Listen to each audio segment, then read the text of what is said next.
5 यदि y बराबर ऋण 1 हो, y बराबर ऋण 1 हो तो कह रहा है कि 2y ऋण 3, 2y ऋण 3 का क्यूब, 2y का क्यूब धन, क्यूब का मतलब 3, घात इस पे कितना है 3 है। फिर है अगला इसके धन 3y स्क्वायर, 3y स्क्वायर यानी वर्ग, और धन y और ऋण 3। सवाल यही है ना, 3y क्यूब ऋण धन 3y स्क्वायर और धन y सिंगल है और ऋण 3 है। इसका मान ज्ञात करना है। y बराबर दिया है ऋण 1, तो क्या करते हैं पहले इसको तोड़ लेते हैं। जैसे 2y 3 घन है, 3 बार गुणा होगा, गुणे y गुणे y गुणे y धन 3y कितनी बार होगा गुणा 2 बार, स्क्वायर है तो गुणे y और गुणे y और धन y और ऋण 3। अब y के जगह पे ऋण 1 का वैल्यू रख दीजिए तो क्या होगा 2 गुणे ऋण 1 गुणे ऋण 1 और गुणे ऋण 1 और फिर धन 3 गुणे ऋण 1 गुणे ऋण 1 और धन ऋण 1 और ऋण 3। देखिए हमने आपको मिश्र संक्रियाएं जो होती हैं उसमें हमने आपको इसको बताया है कि ऋण का ऋण में जब गुणा होता है तो धन होता है और ऋण का जब धन में गुणा होता है तो ऋण होता है।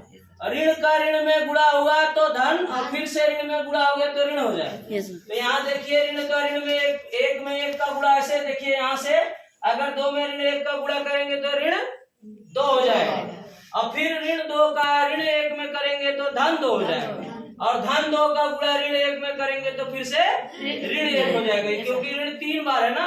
ये हो जाएगा आपका ऋण 2 हो जाएगा ना। 1 का गुणा 1 में करेंगे, ऋण का ऋण में करेंगे तो धन 1 और फिर 1 का गुणा ऋण 1 में करेंगे तो ऋण 1 और ऋण 1 का गुणा 2 में करेंगे तो ऋण 2।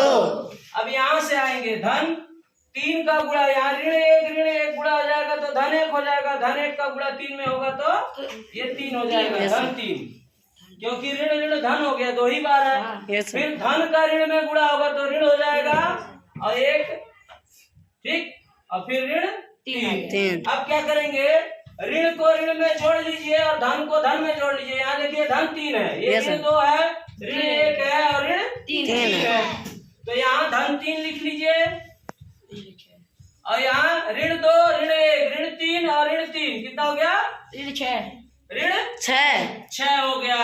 तो अब धन 3 में से ऋण 6 घटाएंगे तो कितना आएगा कितना आएगा ऋण 3 आ जाएगा। आएगा कि नहीं आएगा? आएगा। लेकिन यहाँ पे क्या किए हम, ऋण 2 है और यहाँ धन 3 है, यहाँ ऋण 1 है और यहाँ ऋण 3 है।